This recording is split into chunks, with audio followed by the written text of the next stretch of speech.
আমার একজন সৎ ভাই আছে, নাম রাহুল। ও ছোটবেলা থেকেই খুব চঞ্চল, দুষ্টু আর প্রাণবন্ত ছিল। তবে ইদানিং ওর ব্যবহার অনেকটাই বদলে গেছে। ও যেন আগের চেয়ে অনেক বেশি শান্ত, ভদ্র আর খেয়ালি হয়ে উঠেছে। প্রথমে ভেবেছিলাম হয়তো বড় হওয়ার সাথে সাথেই ওর মানসিকতা একটু পরিণত হয়েছে, কিন্তু কিছু কিছু কথাবার্তা শুনে আমার মনে প্রশ্ন জাগে, কেন সে হঠাৎ করে এত চিন্তাভাবনাপূর্ণ আর গম্ভীর হয়ে গেল।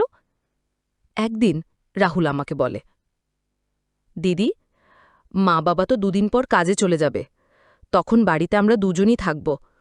তোমার কি একা ভয় লাগবে না? আমি হেসে বললাম, ভয়ের কি আছে, ছোটবেলা থেকেই তো আমরা এই বাড়িতে বড় হয়েছি। রাহুল কিছুক্ষণ চুপ করে থেকে আবার বলল, দিদি, আমি তোমার সাথে একটা গুরুত্বপূর্ণ কথা শেয়ার করতে চাই। অনেক দিন ধরে ভাবছি, কিন্তু সাহস পাচ্ছি না।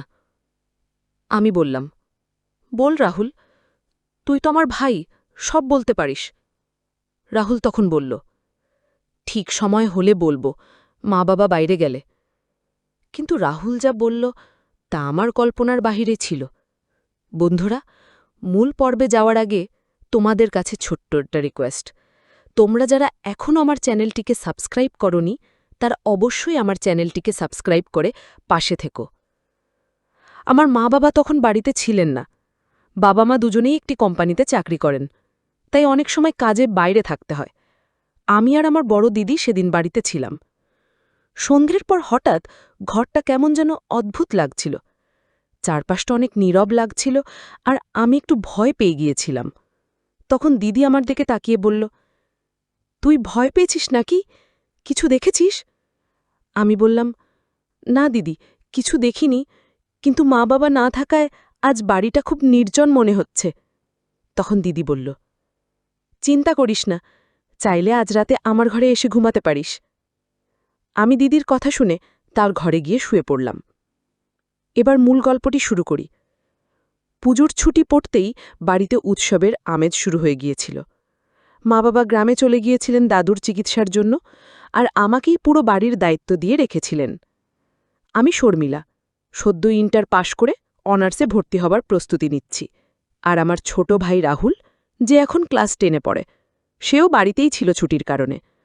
সকাল থেকে ঘরবাড়ি পরিষ্কার করা, কাপড় কাচা, রান্না করা, বাজার করা, সবকিছু আমাকে একাই সামলাতে হচ্ছিল।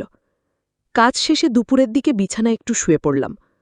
প্রচণ্ড ক্লান্ত লাগছিল, শরীর দুর্বল হয়ে গিয়েছিল যেন। হঠাৎ আমার মাথায় একটা তীব্র ব্যথা শুরু হলো। তখন রাহুল আমার ঘরে ঢুকল। ও বলল, দিদি, তোমার শরীর কি খারাপ লাগছে? আমি একটা দীর্ঘ নিঃশ্বাস ছেড়ে বললাম, হ্যাঁ ভাই, আজ সারাদিন বাড়িতে অনেক কাজ করেছি। মা তো সব দায়িত্ব দিয়ে চলে গেছে, আর তাছাড়া কাজের লোকও ছুটিতে। বুঝতেই পারছিস, আমার পক্ষে সব সামলানো কঠিন হয়ে গেছে। রাহুল চুপচাপ আমার পাশে দাঁড়িয়ে রইল কিছুক্ষণ। তারপর হঠাৎ উঠে বলল, তুমি বসো দিদি, আমি ফ্রিজ থেকে ঠান্ডা পানি এনে দিচ্ছি। আর বাজার থেকে লেবু এনেছিল মা, আমি তোমার জন্য এক গ্লাস শরবত করে আনি, একটু খেলে নিশ্চয়ই ভালো লাগবে। আমি ওর কথা শুনে একটু হেসে বললাম, শুধু আছিস বলেই হয়তো আমি এতগুলো বাড়ির কাজ সামলাতে পারছি। তুই থাকলে আমার ভয় লাগে না। রাহুল কোনো উত্তর না দিয়ে দ্রুত নিচে নেমে গেল। কিছুক্ষণ পর সে এক গ্লাস ঠান্ডা লেবুর শরবত হাতে নিয়ে ঘরে ঢুকল।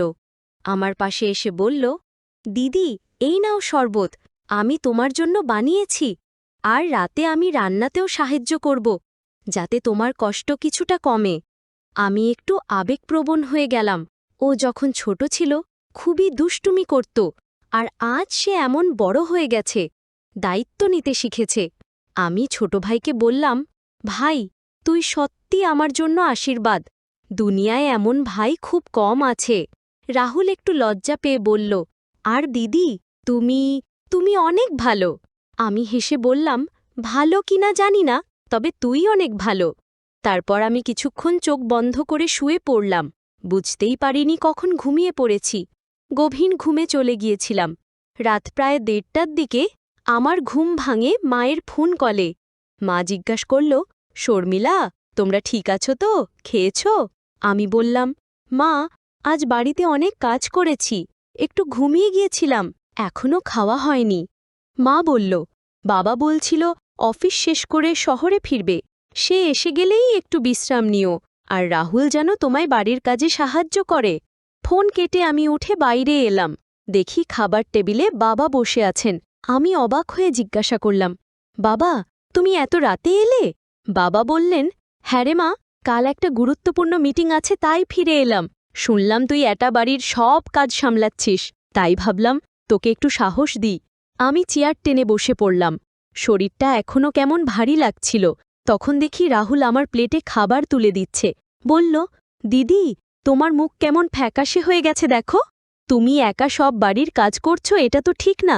বাবা মুচকি হেসে বললেন, দেখি তো আমার ছেলে এখন কতটা দায়িত্বশীল হয়েছে। মা ফোনে সব শুনে খুব খুশি খুশি ছিলেন।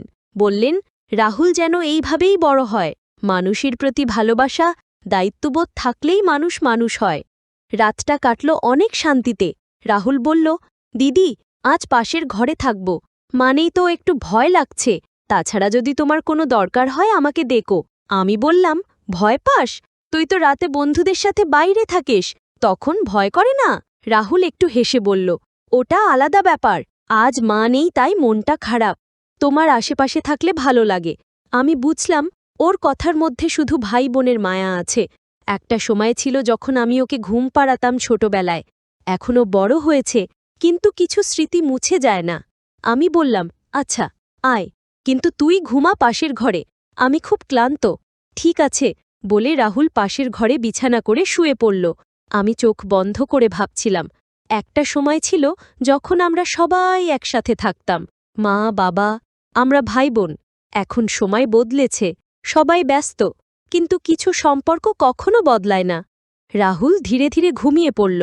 আমি জানি না আমি কখন ঘুমিয়ে পড়েছিলাম।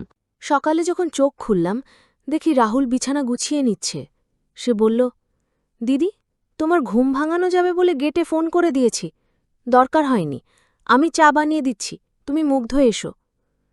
আমি মুগ্ধ হয়ে ওর দিকে তাকালাম। মনে হল এই ছোট্ট ভাইটাই একদিন হয়তো সত্যিকারের একজন দায়িত্বশীল মানুষ হয়ে উঠবে। আমার মা ও বাবা দুজনেই একই কোম্পানিতে চাকরি করতেন। সংসারের খরচ, আমাদের পড়াশোনার ব্যয়, সবকিছু মিলে শুধু বাবার আয় যথেষ্ট ছিল না। তাই মা চাকরিতে যোগ দেন। আমি আর আমার ভাই রাহুল কলেজে পড়ি। তবে এখন পুজোর ছুটির জন্য আমাদের কলেজ বন্ধ, আর আমরা বাড়িতে আছি। ছুটি শুরু হওয়ার পর লক্ষ্য করছিলাম রাহুল আগের চেয়ে অনেক বেশি খেয়াল নিচ্ছে। আমার বাড়ির কাজে সাহায্য করছে, বারবার জিজ্ঞেস করছে আমি ক্লান্ত কিনা। বলছে, তুমি বাড়িতে অনেক কাজ করো, একটু বিশ্রাম নাও, আমি আছি তো। ভালো লাগছিল, কিন্তু কোথাও যেন একটা অস্বস্তি মনে হচ্ছিল আমার ভেতরে। গভীর রাতে হঠাৎ হঠাৎ ঘুম ভেঙে দেখি দরজা একটু খোলা, সম্ভবত ভুলে লক করা হয়নি।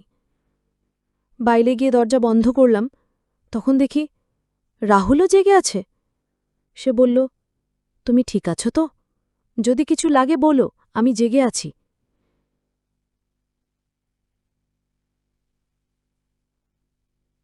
তারপর উঠে গিয়ে দরজা বন্ধ করে আবার শুয়ে পড়লাম, কিন্তু ঘুম আসছিল না। মনে হচ্ছিল কেউ যেন আমার ঘরের আশেপাশে নিঃশব্দে হাঁটছে। ভয় লাগছিল। অবশেষে লাইট জ্বালিয়ে বাইরে তাকালাম, কেউ নেই। তৃষ্ণা পেয়েছিল, তাই রান্নাঘরে গিয়ে পানি আনতে বেরোলাম। হঠাৎ দেখি রাহুলও তার ঘর থেকে বেরোল। আমাকে দেখে বলল, তুমি এখনো জেগে আছো? কি হয়েছে? আমি বললাম, কিছু না, ঘুম আসছিল না, একটু অদ্ভুত লাগছিল ঘরে। সে বলল, ভয় পেয়েছ নাকি? আমি তোমার ঘরের পাশে বসে থাকি কিছুক্ষণ, যদি তোমার ভয় লাগে। আমি বললাম, না, ঠিক আছে। যদিও সে অনেকটা জোর করেই বলল, না, আমি তোমার ঘরের আশেপাশে থাকলে তুমি নির্ভয় থাকবে। শেষমেশ সে একটা চেয়ারে বসে রইল। আমিও ঘুমিয়ে পড়লাম। সকালে উঠে দেখি সে মেঝেতে বসে একটা বই পড়ছে। বলল, তুমি অনেক গভীর ঘুমিয়েছিলে, আজ স্বপ্ন দেখেছ? আমি হাসলাম, না, তবে ঘুমটা অন্য দিনের চেয়ে একটু বেশি গভীরই ছিল। মাথায় একটা কুয়াশার ছায়া ছিল, ঠিক ঠাহর করতে পারছিলাম না। সেদিন সারা দিনই আমার মনটা অস্থির ছিল। বারবার মনে হচ্ছিল কিছু একটা ঠিক হচ্ছে না। বাবা মা বাড়িতে না থাকায় কেমন যেন বাড়িটা ফাঁকা লাগছে। রাহুলকে দেখলাম উঠোনে দাঁড়িয়ে আছে। আমাকে দেখে বলল, দিদি, তোমার রান্নার কাজে কি আমার সাহায্য লাগবে? তবে কিছু কথাবার্তা একটু অদ্ভুত লাগছিল।